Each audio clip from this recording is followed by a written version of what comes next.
बच्चों, आज का जो टॉपिक है वो है सविनय अवज्ञा आंदोलन।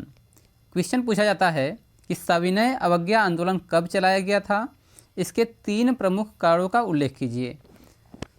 तो देखते हैं कि देश को एकजुट करने के लिए महात्मा गांधी को नमक एक शक्तिशाली प्रतीक दिखाई दिया। 31 जनवरी 1930 को उन्होंने वायसराय इरविन को एक खत लिखा। इस खत में उन्होंने 11 मांगों का उल्लेख किया। इनमें से कुछ मांगें सामान्य थीं, जबकि कुछ मांगें उद्योगपतियों से लेकर किसानों तक विभिन्न तबकों से जुड़ी हुई थीं। तो सविनय अवज्ञा आंदोलन चलने से पहले 31 जनवरी 1930 को वायसराय इरविन को गांधी जी ने एक पत्र लिखा। उसमें 11 मांगें थीं, जिसमें नमक के लिए और उद्योगों के लिए और गरीब तबकों के किसानों के लिए कर के रूप में और लगान के रूप में बहुत सारे इसमें मांगी गई थी। जबकि कुछ मांगें जो है उद्योगपतियों और किसानों के लिए थी। गांधी जी इन मांगों के जरिए समाज के सभी वर्गों को अपने साथ जोड़ना चाहते थे, ताकि सभी उनके अभियान में शामिल हो सकें। इनमें सबसे महत्वपूर्ण मांग नमक कर को खत्म करने के बारे में थी। तो 1930 में जो भी मांगे थी गांधी जी की, उनमें से उन्होंने नमक को सबसे महत्वपूर्ण मुद्दा बनाया था।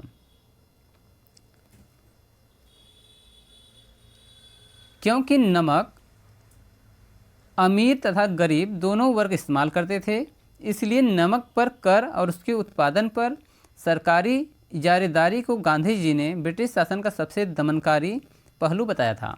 गांधी जी ने कहा, यदि नमक पर कर लगता है, इसको गरीब और अमीर दोनों यूज करते हैं, इसलिए उन्होंने सविनय अवज्ञा आंदोलन के लिए नमक को सबसे महत्वपूर्ण मुद्दा बनाया था। क्योंकि इसमें जो है अमीर और गरीब दोनों तबके के लोग इसमें आ सकते थे।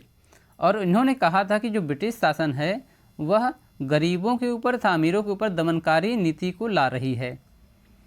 गांधी जी का यह पत्र एक अल्टीमेटम था। अल्टीमेटम का मतलब होता है चेतावनी।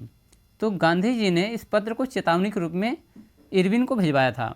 उन्होंने पत्र में लिखा था कि यदि 11 मार्च 1930 तक उनकी मांगें नहीं मानी गई तो कांग्रेस सविनय अवज्ञा आंदोलन छेड़ देगी।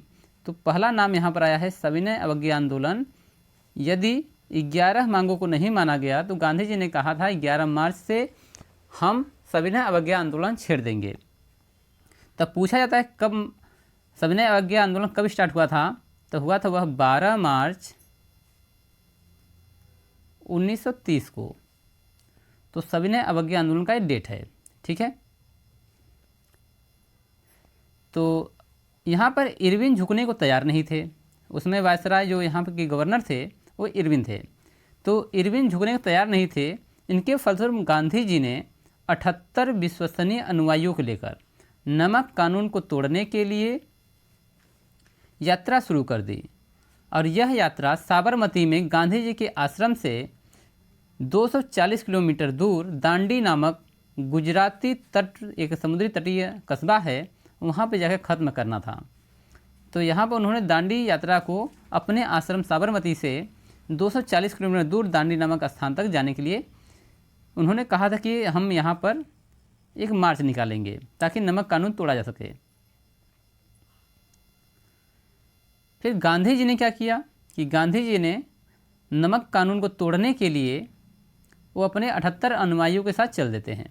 और गांधी जी लगातार 24 दिनों तक सफ़र किया और 6 अप्रैल को वह दांडी पहुँचे और उन्होंने समुद्र का पानी उबालकर नमक बनाना शुरू कर दिया, और जिससे कारण कि यह सविनय अवज्ञा आंदोलन का स्टार्ट हुआ और नमक कानून को तोड़ दिया गया।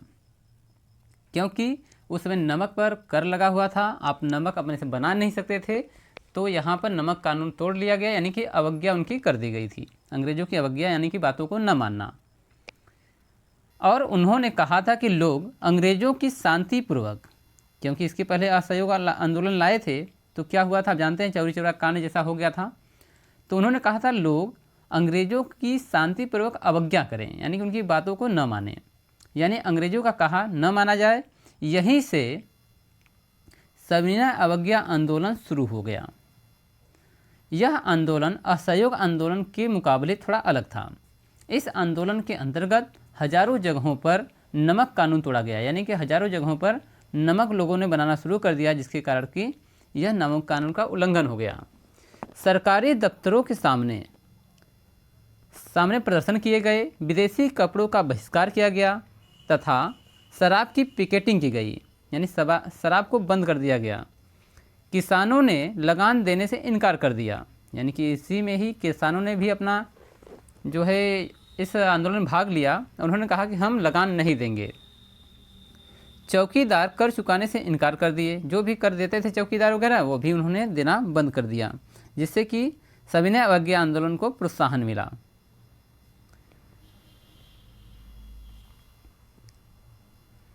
इस आंदोलन से घबराकर औपनिवेशिक सरकार यानी ब्रिटिश सरकार कांग्रेस नेताओं को गिरफ्तार करने लगी, यानी कि जब इन्होंने देखा सविनय अवज्ञा आंदोलन काफ़ी तेज़ी से फैल रहा है तो उन्होंने कांग्रेसी नेताओं को गिरफ्तार करना शुरू कर दिया। इस गिरफ्तारी में माना जाता है कि लाखों लोगों को जेल में बंद कर दिया गया, लाखों लोग। और सबसे पहली जो गिरफ्तारी हुई थी, एक महात्मा गांधी के सबसे विश्वसनीय और उनके प्रति समर्पित साथी अब्दुल गफ्फार खान को गिरफ्तार कर लिया गया। तो अब्दुल गफ्फार खान वो पहले व्यक्ति थे जिनको सविनय अवज्ञा आंदोलन में सबसे पहले गिरफ्तार किया गया था। इससे गुस्साए भीड़ सड़कों पर उतर गई, यानी अब्दुल गफ्फार खान को जब इन्होंने गिरफ्तार किया तो भीड़ भी उग्र हो गई और सड़कों पर उतर आई और बहुत सारे लोग मारे गए। महीनों बाद गांधी जी को भी उन्होंने गिरफ्तार कर लिया, यानी कि सड़कों पर उतरे, प्रदर्शन हुआ और गांधी जी को इस आंदोलन के खिलाफ उनको जेल में बंद कर दिया गया। और 5 मार्च 1931 को गांधी जी ने इरविन के साथ एक समझौता किया और एक दस्तखत किया गया और यह आंदोलन समाप्त हो गया। तो यहाँ पर बताया गया है कि 5 मार्च 1931 को गांधी जी और इरविन के बीच में समझौता हुआ, जिसके कारण कि सविनय अवज्ञा आंदोलन को रोका जा सके। और यहाँ पर गोल में सम्मेलन हुआ था, गांधी जी को निमंत्रण भी दिया गया कि आइए वहाँ पर आपकी बातें मानी जाएंगी। तो नेक्स्ट है, अब इसका कारण क्या था, सविनय अवज्ञा आंदोलन के क्या कारण थे। कारण तो वैसे बहुत से थे, पर आपको एनसीईआरटी के अनुसार, जो एनसीईआरटी की किताबें हैं उसके अनुसार 3 कारण हम देते हैं आपको। पहला कारण है किसान व्यावसायिक फसलों की खेती करने के कारण मंदी और गिरती कीमतों से बहुत परेशान थे।